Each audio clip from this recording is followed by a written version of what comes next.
아멘. 최악이 최선일 수도 있다. 차악이 최선일 때도 있다. 차악이 최선일 때도 있다라는 제목으로 저와 여러분이 은혜를 나누겠습니다. 우리가 전번 주에 살펴본 내용, 그것이 바로 열왕기하 5장 1절서부터 14절까지였죠. 간단히 리뷰해 보면 그 제목이 들면 산다였습니다. 남영한 자 나아만이 이스라엘의 요종의 말을 듣고 이스라엘로 옵니다. 천한 계집종, 그것도 이스라엘의 자본 요종의 말을 듣고 그가 이스라엘로 향할 때 그런 삽니다. 그리고 이 나아만이 남영한 자 소수가 아니라 마치 개선 장군처럼 엘리사를 방문합니다. 우리가 그 전번에 배운 리뷰 중에 하나가 그였죠. 하나님 앞에 나올 때는 나병한 자의 모습으로 나오라는 거죠. 이 사람 두 부류의 사람이 있습니다. 구원받지 못한 죄인과 구원받은 죄인. 이 두 사람밖에 없어요. 하나님의 성전에 나올 때는 구원받은 죄인입니다. 그 모습으로 하나님께 나와야 된다는 것이죠. 그래서 엘리사가 말합니다. 저 요단강에 건너가서 몸을 씻거라. 분노하죠. 이 더러운 강에서 우리 고향에 얼마나 깨끗한 강이 많으냐. 그럴 때 그들이 그 나아만이 데려온 추종자들 부하들이 충을 합니다. 주님이요, 이보다 더 큰 일을 시켰더라면 순종하지 아니하였겠나이까. 그래, 나아만이 위대한 그겁니다.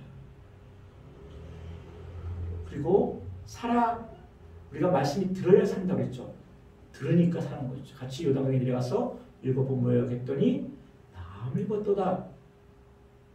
이 사건이 얼마나 큰지 나중에 예수님도 이 나아만을 언급한 적이 있습니다. 들어야 산다는 것이죠. 하나님 말씀이 들려야 삽니다. 죽은 자가 살 때가 오나니 하나님 말씀 듣는 자는 살리라고 했죠. 하나님 말씀이 들려와야 돼요. 그래야 삽니다. 그것이 우리가 저번 주에 배운 내용이었고, 오늘은 그 이후에 이제 나아만이 병을 다 치료받은 다음에 그 엘리사에게 한 가지 용서를 구합니다. 그리고 이제 두 나귀의 흙을 갖고 가기를 원합니다.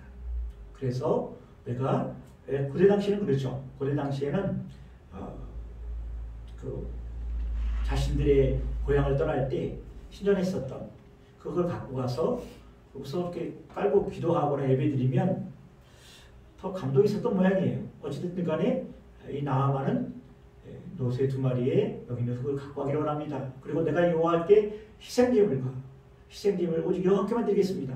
물론 신앙 고백을 하죠. 그리고 또 한 가지, 그러나 하나님 나한테 용서를 구합니다. 그것은 내 지위가 아람의 왕에게 존경을 받는 자고 영향 있는 사람이기 때문에 반드시 왕이 민모신당에서 제사를 드릴 때 내가 있어야 됩니다. 그리고 허리를 구부릴 수도 있습니다. 아니, 그래야 되겠죠. 근데 이 일을 용서해 주기를 원합니다. 그럴 때 엘리사가 평안히 가라고 얘기합니다. 그 내용과 또 한 내용은 게하시가 이제 이 욕심에 아람 사람 나아만이 그 엘리사에게 많은 선물을 가지고 왔는데 받지 않습니다.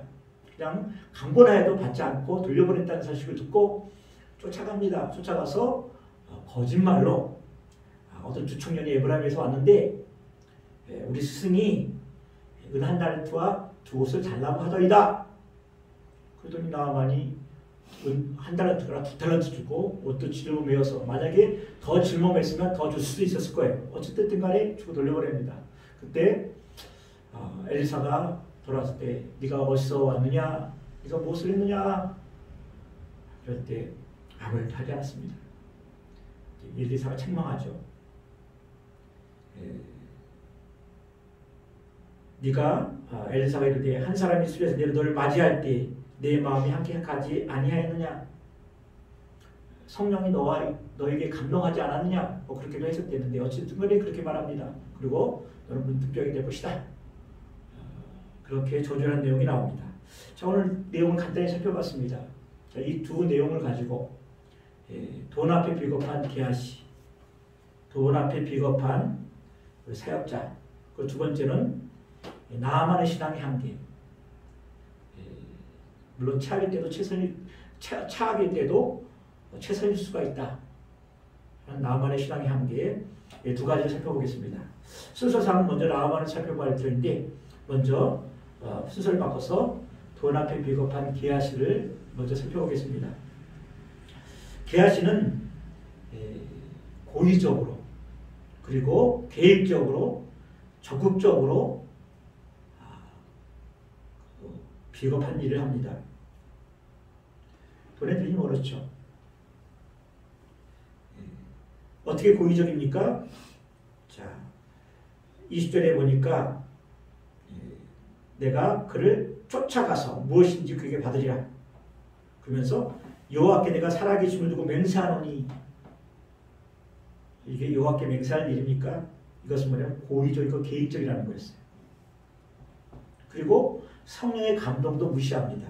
그리고 어디 나오냐면 26절에 보니까 너를 맞이할 때 엘리사가 이런데 한 사람이 수에서 내려 나아만이죠. 너를 맞이할 때 내 마음이 함께 가지 아니하였느냐.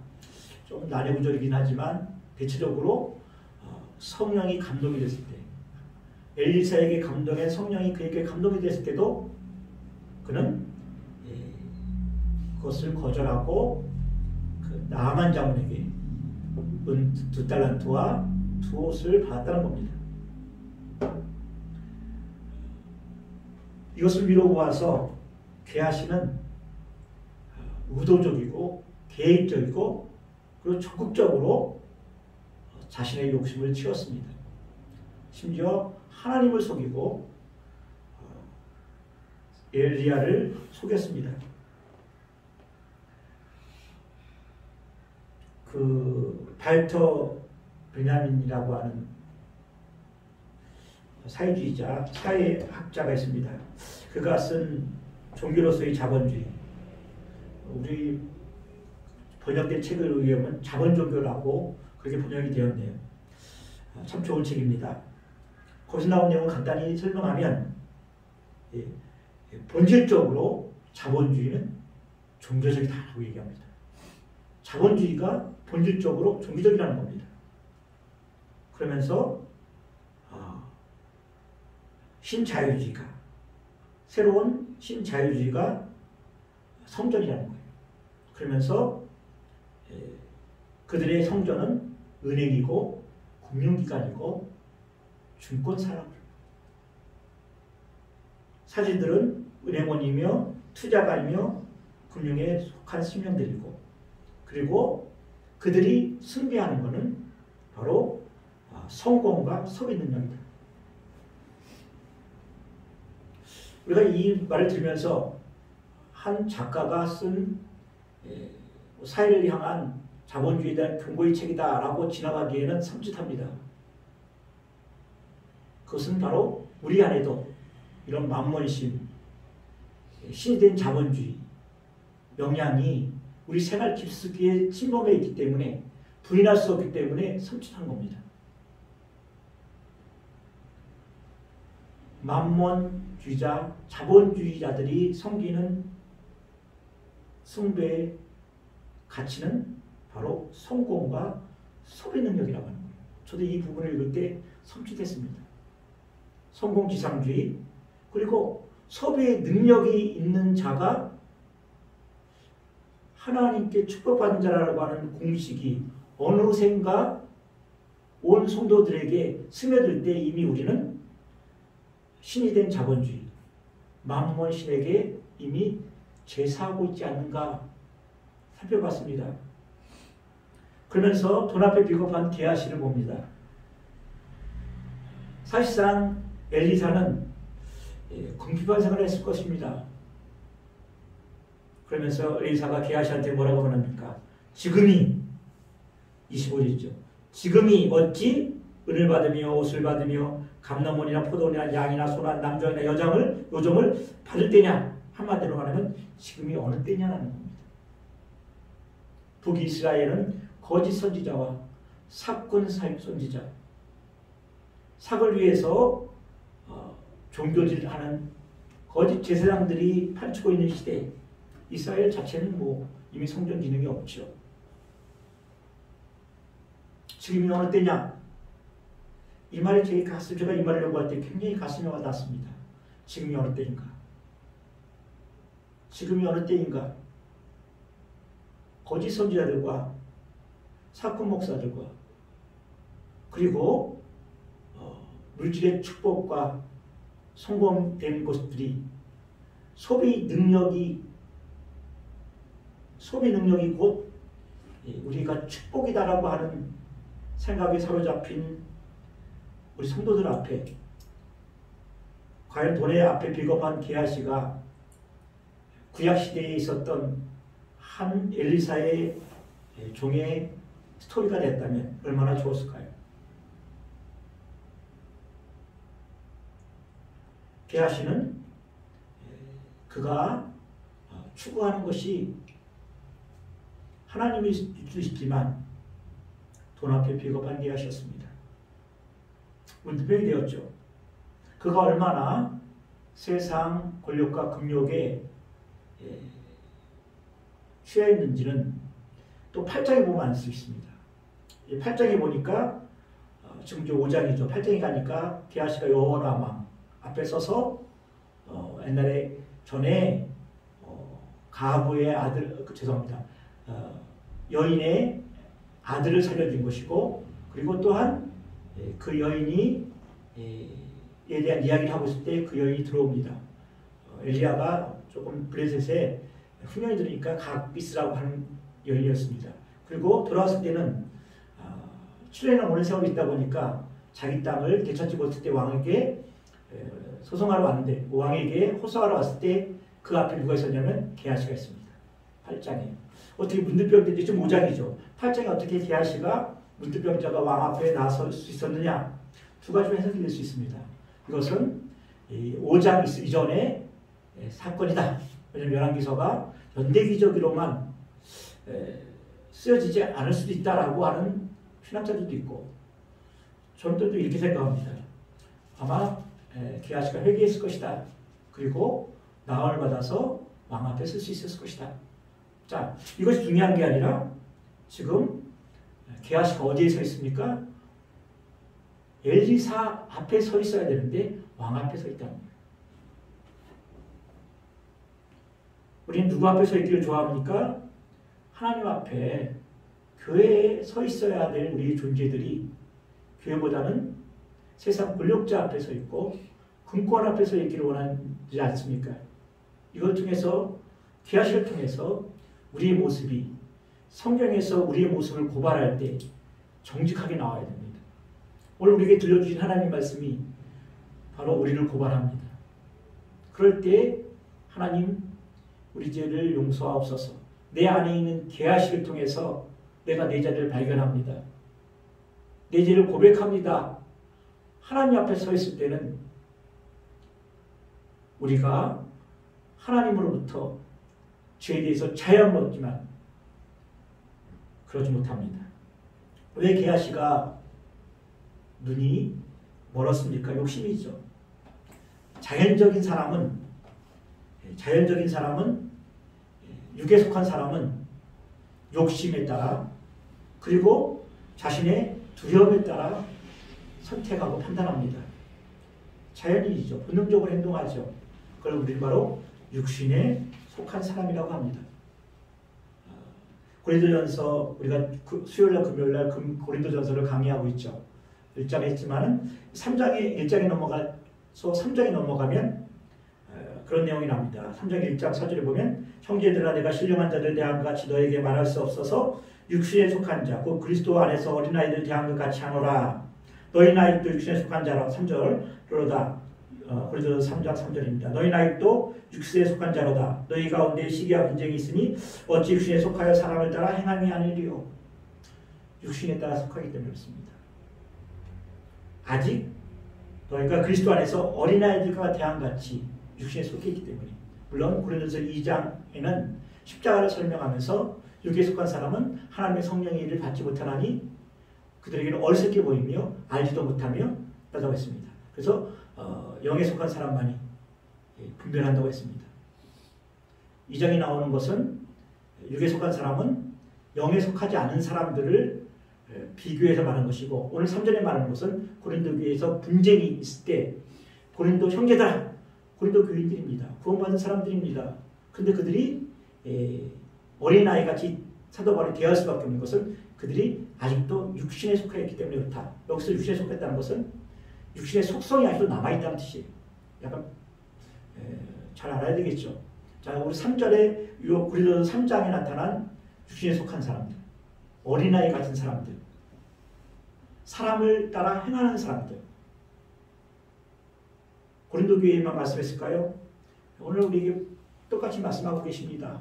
우리가 육신에 속한 어린아이 같은 사람들, 사람을 따라 행한다고 했죠. 개아시가 아닐 수 없습니다. 개아시가 아닐 수 없어요. 우리는 하나님 앞에 비록 우리가 그럴지라도 개아시 같은 속성이 우리 안에 있고 그게 범할지라도 또 하나님 앞에 서야 됩니다. 그럴 때마다 하나님께서 주시는 은혜로, 하나님께서 주시는 자비하심으로 인하여 우리가 개아시처럼 버림받지 않을 것입니다. 두 번째, 나아만 신앙의 한계입니다. 나아만 장군이 뭐라고 얘기합니까? 내가 노새 2마리에 흙을 싣고 가서 거기서 오직 하나님께만 번제물과 희생제사를 드리겠습니다. 여호와의 다른 신에게는 드리지 아니하겠습니다. 라고 놀라운 신앙 고백을 합니다. 그리고 난 다음에 또 한 가지 일이 있사오니 당신의 영을 용서하옵소서. 내가 림몬 신당에서 우리 왕, 내가 섬기는 왕이 거기서 경배할 때 내가 그와 함께 있어 림몬 신당에 절을 할 수도 있습니다. 몸을 구부릴 수도 있습니다. 이를 용서해 주십시오. 그럴 때 엘리사가 평안히 가라고 얘기합니다. 그것도 마찬가지입니다. 어떤 분들은 이렇게 해석을 합니다. 평안히 가라 했다고 그것을 엘리사가 허락을 했다. 그렇진 않죠. 어떻게 주의 종이 우상 숭배하는 것에 허락을 했겠습니까? 단지 엘리사가 여기에 대해서 또 하나님께 또 새로 받은 말씀이 없기 때문에 평안히 가라 그럴 수도 있고, 또 한 가지는 바로 이 나아만 장군의 연약함을 보고 그럴 수밖에 없고 엘리사에게 용서를 구하는 이것을 보면서 인사성으로 그래? 그럼 그냥 편안히 가라 라고 말할 수 있다는 것입니다. 저는 오늘 이 말씀을 어저께 굉장히 많이 묵상했습니다. 왜 묵상했냐면 제가 오랫동안 신앙생활을 하는 가운데 느낀 것은 과연 엘리사가 샬롬을 빌어줬지만 나아만이 과연 평안해질 수 있을까? 여호와를 섬기면서 여호와께 희생제물과 번제물을 드리면서 또 다음 해에 와서는 림몬 신당의 앞에서 몸을 구부리는 그가 과연 온전한 자유와 평안을 누릴 수 있을까? 제 나름대로 한번 고민을 해봤습니다. 그래서 여러 주석책을 찾아보고 그리고 여러 설명한 설교자들의 설교도 많이 찾아봤지만 언급을 하지 않더라고요. 그 갑갑함이 너무 답답했습니다. 어떤 샬롬을 누릴 수 있었을까?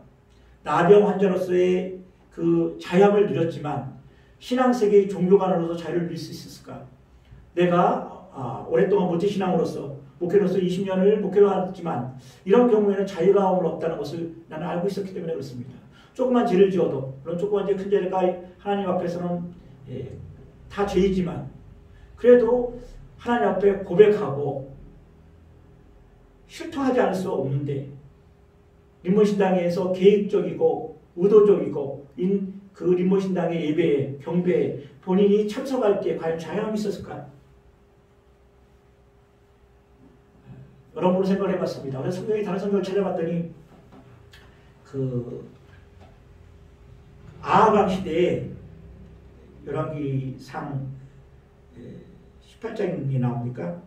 거기에 18장이네요. 18장에 거기 이제 엘리야입니다. 엘리야가 감을 멈추게 하려고 내려옵니다.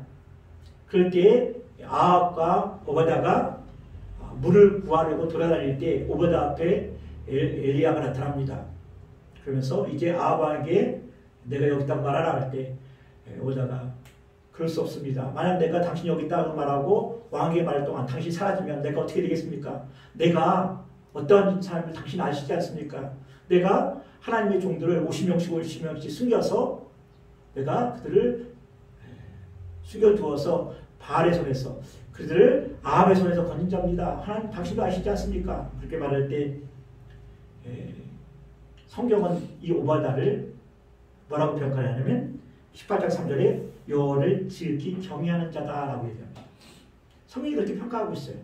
그런데 그가 어떤 자입니까? 왕궁을 맡은 자라고 했어요. 왕궁을 맡았다는 것은 왕궁에서 행해지는 모든 의례, 종교, 그 당시에 대부분이 그 왕궁을 맡은 자라면 그 재정 문제라든지 행사 문제를 아마 관리했을 거예요. 그럼 그가 뭘 관리하겠습니까? 바알의 그 이세벨이 행하는 바알의 모든 제사도 거기에 들어가는 모든 제원도 누가 관리했다는 거예요? 오바다가 관리했을 수가 있다는 거예요. 이걸 보면서 제가 오늘 이 말씀 보면서 하나님께서는 그런 오바다를 지극히 여호와를 경외하는 자라고 평가하는데 저는 더 이상 언급을 하지 않았습니다. 왜 그렇으면 하나님이 그렇다는데 그러면서 해답을 얻었습니다. 아, 하나님께서 그것을 허용했구나. 허용하다기보다는 그냥 묵인해 주셨구나. 그러면서 제 나름대로 결론을 얻었습니다. 왜냐하면 그들이 그 자세에서 바로 여호와를 경외하는 신앙과 현실적인 상황 속에서 갈등하는 그 연약함, 그 연약함을 하나님께서 보시고 하나님께서는 아마 나하만 장군의 그 행위를 묵인해 줄 수 있을 것이라고 저는 조금 조심스럽게 생각을 합니다. 그 소설책에 보면 앤드류 샤퍼의 침묵이죠. 꼭 읽어봐야 됩니다. 그리고 우리나라의 뭐 순교자라고 하는 책도 광장이라는 책도 한 번 세 번 가고 읽어봐야 됩니다. 반드시 우리 학생들이 우리 수능 읽어봐야 됩니다. 앤드류 샤퍼는 뭐냐면 로드리고라고 하는 네덜란드 신부가 일본에 선교를 하는데 자기 그 스승과 같은 먼저 온 선교사가 배교했다는 소식을 듣고 그 사실을 알려고 옵니다. 그리고 그도 결국은 붙잡히게 되는데 먼저 붙잡혀온 사람들이 아주 처참한 모습으로 죽임을 당하는 걸 봅니다. 그러면서 신앙을 배교하면 아니 후미라고 하죠. 후무, 발다의 그림을 받는 거예요. 다시 말하자면 성화를 예수님이 그린 성화를 밟고 가는 사람 살려주고 밟지 않은 사람들은 순교하게 되는 것이죠. 갈등을 합니다. 이 많은 사람들 내가 하이를 한번 밟기만 하면 되는데 밟기만 하면 저들이 살 수 있는데 내가 밟아야 되는가?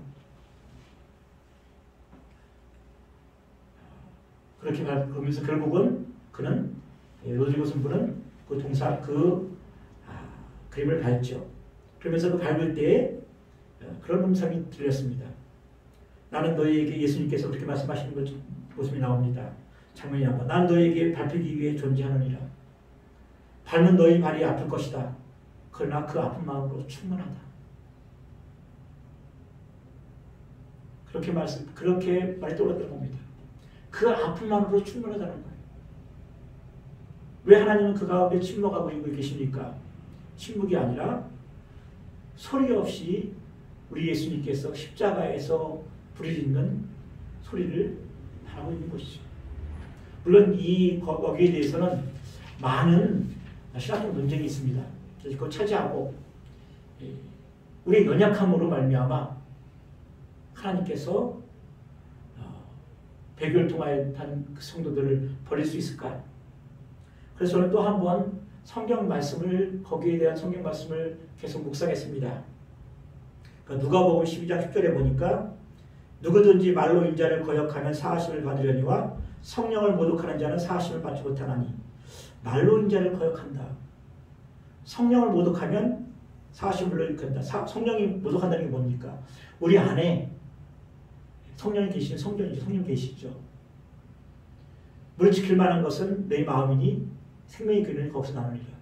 마음의 중심을 빼앗기지 아니하고 마음의 중심을 빼앗기지 않은 채로 그 연약함 때문에 그 예수님의 화상을 받는 사람들이 구원을 받지 못했을까요? 성령 해방죄에 속하지 않는다는 것이죠. 저는 그렇게 믿고 싶습니다. 우리의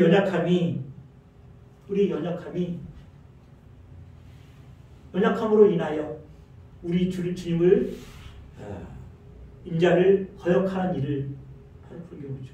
그러나 그 중심 속에는 그 중심을 빼앗기지 않은 성령을 모독하는 자는 사하심을 받지 못하리라. 성령을 해방죄라고 그러죠. 성령을 해방하지 않은 마음을 뺏기지 않은 그들에게 에도시 작가의 침묵이 참으로 우리에게 다가옵니다. 반드시 한번 읽어보셔야 됩니다. 어저께 제가 어떤 목사님에게 전화를 받은 적이 있습니다. 참으로 힘든 상황에 있었습니다.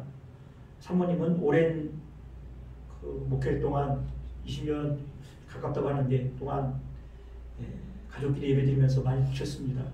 사모님 병들어 계시고 장모님들은 고통에 실망하고 있고 병이 들어서 그런 가운데 본인이 이거 말할지 모르겠지만 대리기사를 하면서 밤에 일을 합니다. 그러면서 죄책감이 있었습니다. 내가 더 기도해야 되지 않나. 제가 과연 성전에서 일하는 자는 성전에 나오는 것을 먹고 산다. 일하는 수에 망을 씌우지 않는다는 말씀을 믿고 계속 또 이렇게 성전에서 기도만 하고 있어야 되는가. 자신이 일하는 거, 아르바이트 하는 것이 죄악이라는 그 사람에 사로잡혔을 때 이런 말씀이 떠오르더라고요. 오늘 제목입니다. 차악이 최선일 때도 있다. 그것은 혹 교리적으로는 물론 사도 바울이 자비를 것이 있을 수 있습니다. 그건 일시적이고 그 상황일 수도 있었지만 그 마음에 굉장히 부담을 느끼고 있었습니다. 심지어 죄책감도 갖고 있더라고요. 물론 저에게도 같은 경우가 해당될 수도 있습니다. 그때 이런 어느 설교에서 들은 것인지 어느 책에서 읽은 건지 구절이 안 나지만 이 말씀을 연구할 때 그런 구절이 떠오르더라고요. 차악이 최선일 때도 있다. 그렇게 대리운전하면서 교회를 지키고 아내를 지키고 가정을 지키고 교회를 지키는 게 기도하고 말씀 연구하고 말씀 사역하는 것이 최선이지만 그리고 그렇게 전문 사역자가 그렇게 일을 하며 시간을 쫓기며 일을 하는 것이 조금은 악이 될 수 있다. 그러나 그 차악이 때에 따라서는 그에게는 최선일 수 있다. 그 말씀 들을 때 이게 해답이 아닌가 생각했어요. 나하만 장군도 마찬가지였을 것 같아요. 그가 림몬신전에서 몸을 굽힐 때 악이 아닙니까? 그러나 그 악이 그에게는 여호와의 신앙까지 버리는 그런 최악이 아니라 최선일 수 있다고 하는 생각 속에서 조심스럽게 우리 기독교 교리가 과연 어떻게 여기에 논란이 벌이겠다고 그랬죠. 이 렌도시 작가의 침묵이. 저는 그렇게 생각했습니다. 우리 하나님, 나는 우리 하나님을 사랑합니다. 그러나 내가 믿음이 연약한 거로 하나님, 내가 너무나 연약합니다. 나를 도와주옵소서. 나를 도와주옵소서. 하나님 나를 불쌍히 여겨주옵소서. 그럴 때 자유함을 얻었습니다. 그래서 우리 하나님은 사함보다 더 크십니다. 교리보다 더 크십니다. 그 하나님께서 오바다를 통해서 지극히 하나님을 경외하는 자라고 평가했다면 오늘 그 목사님을 우리 하나님께서 책망하시겠습니까? 주종을 책망하시겠습니까? 기도합니다. 우리 하나님 감사합니다. 하나님 이 말씀을 전할 때 저는 심히 두렵고 떨렸습니다. 하나님, 우리가 하나님 앞에 온전히 서지 못함을 고백합니다. 때에서 우리 연약함 때문에 비록 우리 주 예수 그리스도를 입으로 부인하진 않지만 하나님 믿음이 없었음을 고백합니다.